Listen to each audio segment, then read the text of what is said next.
All right, you're getting ready to go live. All right, I'm ready. I got him teed up. Turn out the other lights.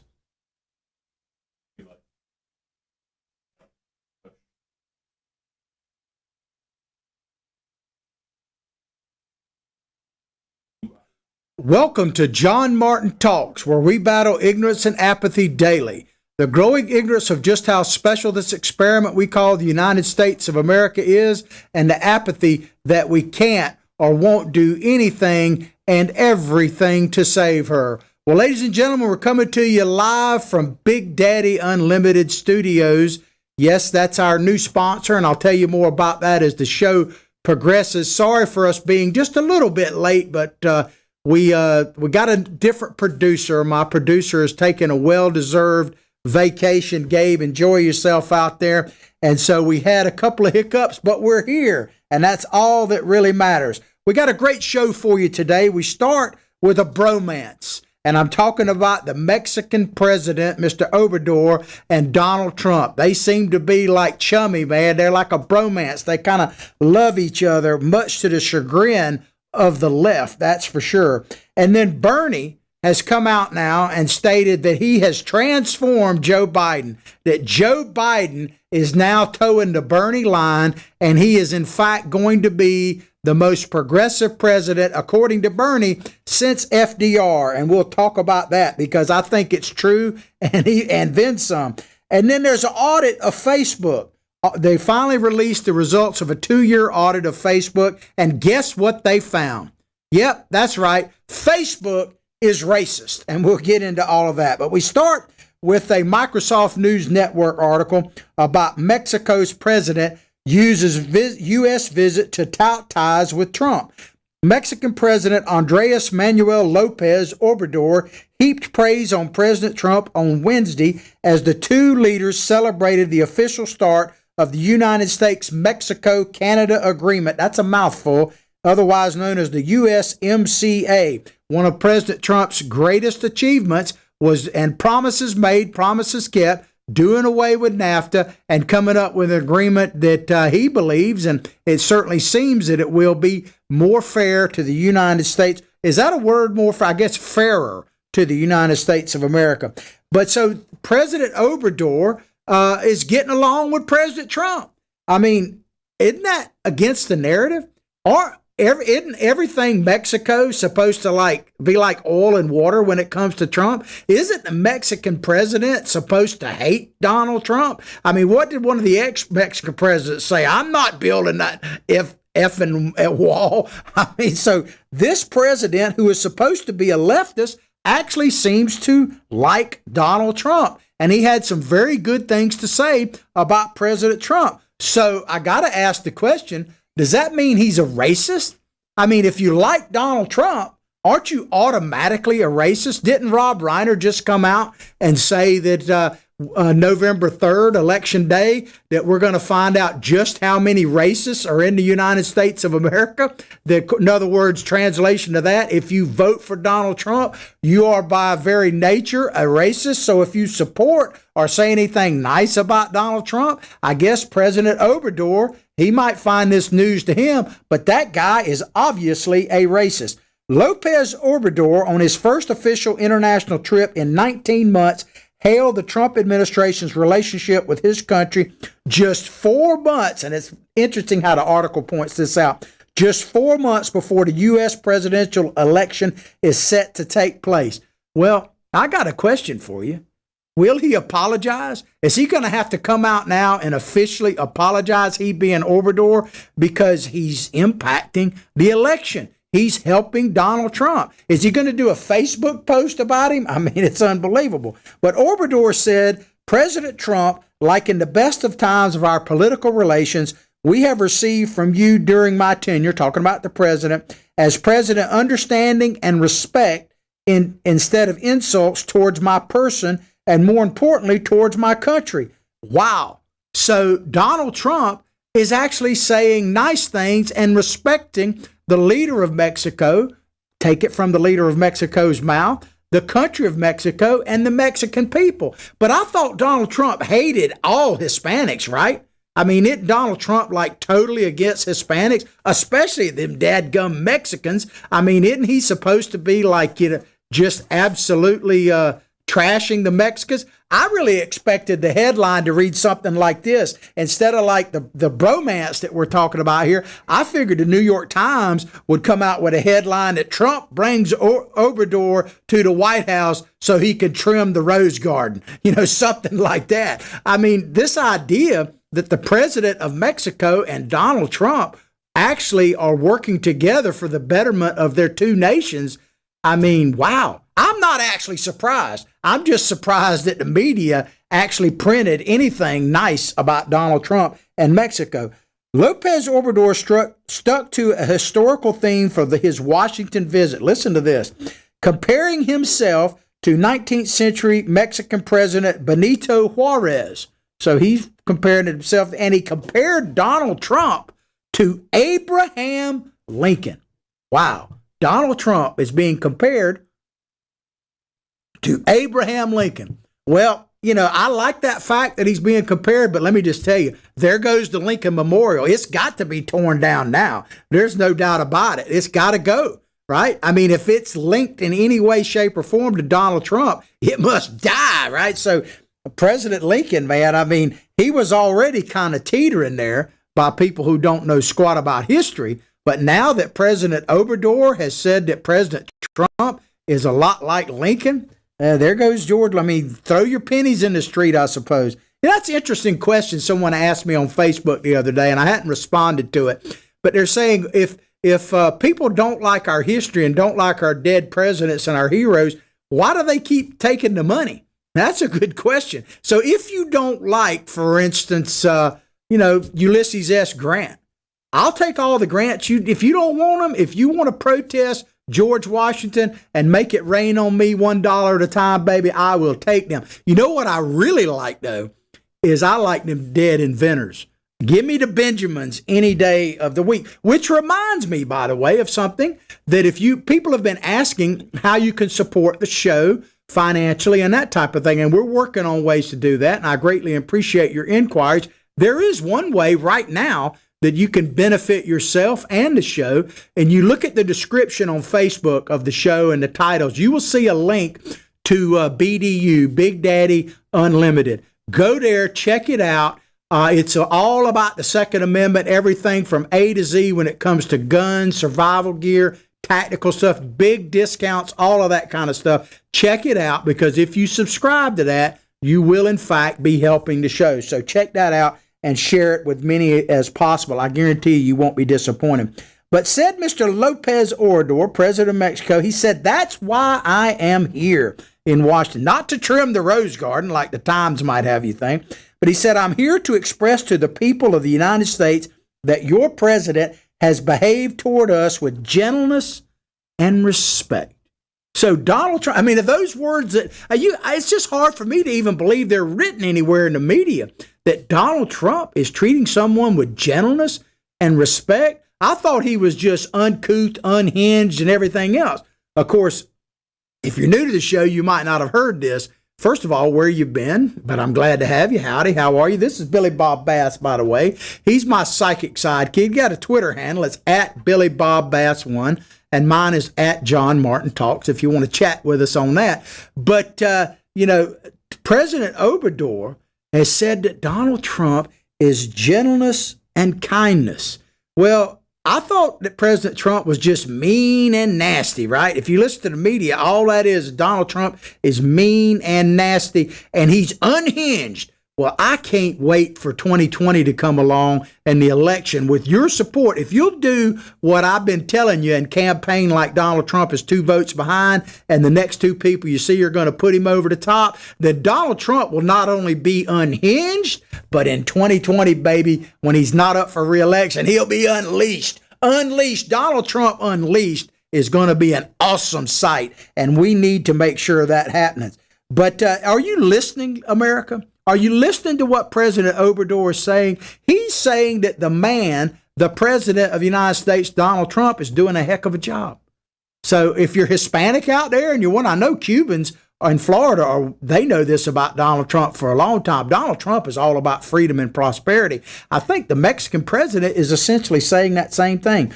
Back to the article. The leader's comments were striking, talking about Obrador, given Trump's rhetoric. Now, here you go. They give a little bit and they take a mile back here. This is what the media portrays. The leader's comments were striking, given Trump's rhetoric about Mexico and immigrants from the country, as well as the Trump administration's policies on immigration and border management.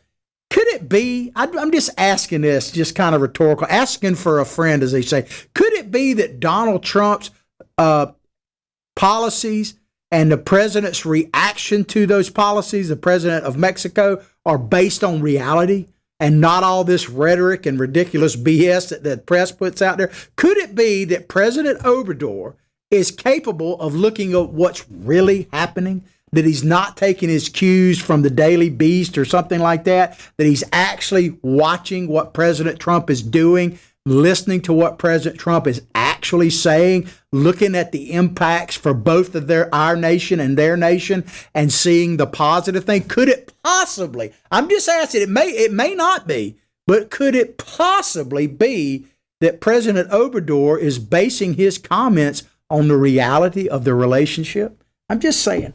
Back to the article. It says the visit's political repercussions could be lasting, particularly if former Vice President Joe Biden holds up in the polls against Trump. Is that a threat? It kind of sounds like a threat. It kind of sounds like, hey, Biden's going to win this thing, and then you're going to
these progressive.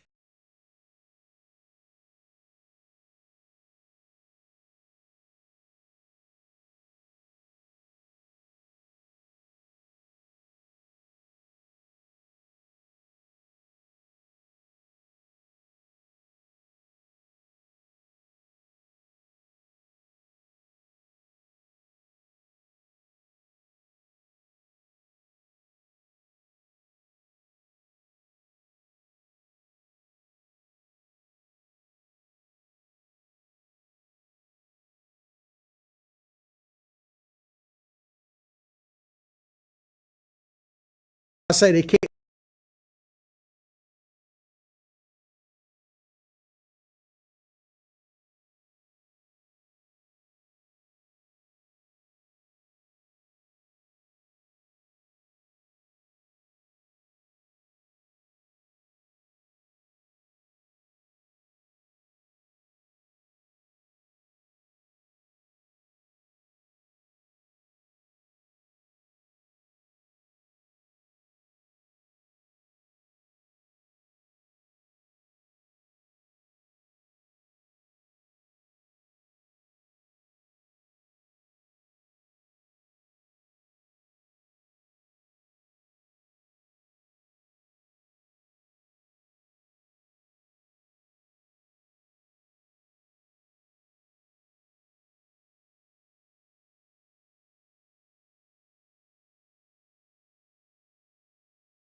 Joe Biden, I'm probably in. But they cannot accept 2016 because here's what they want you to believe. They want you to believe that there was this man or woman in their basement playing video games and looking at Facebook in 2016 in somewhere like Michigan or Pennsylvania or maybe Florida, and they were like, I'm with her, I'm with Hillary. They got an I'm with her bumper sticker on their Prius, and they were typing away, just enjoying Facebook, and all of a sudden a Russian fake ad came on there, somehow bashing Hillary or maybe supporting Donald Trump, and they went from I'm for Hillary to MAGA, MAGA, and they went and burned the Prius. That's what they want you to believe. Is there anybody like that out there? I'd love to hear from you. I've put this challenge out over the last couple of years, and I hadn't heard from anybody. Seriously, is there anyone out there that was a diehard Hillary supporter, was all for Hillary, saw something on Facebook that made them put on a red hat and vote for Trump? I just don't believe that exists, but that's what they want you to believe, and they're terrified that it's going to happen again.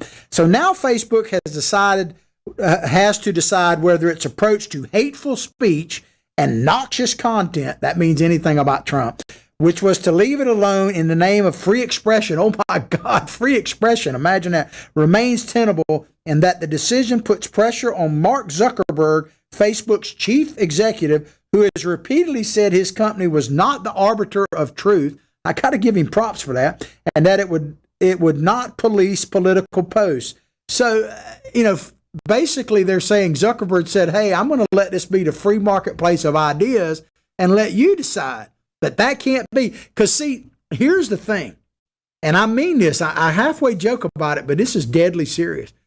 The progressive left believes in the Highlander movies, basically. You remember those where they went around chopping each other's heads off, and this statement they kept, there can be only one. Progressive left, there can only be one opinion. It has to be theirs. Whatever it is, no matter how extreme it is, you must toe the line or you must apologize if you deviated. You have to be one. There can only be one opinion. And in this case, I guess it's Bernie Sanders. But the auditors wrote, here's some comments from the auditors. Laura W. Murphy, I don't know a thing about these people, and Megan Koche, who are civil rights experts and lawyers. I'm going to bet they're pretty far to the left. But this is what they wrote. It said, many in the community have become disheartened, frustrated, and angry after years of engagement where they employed the company, Facebook, to do more to advance equality and fight discrimination while also safeguarding free expression.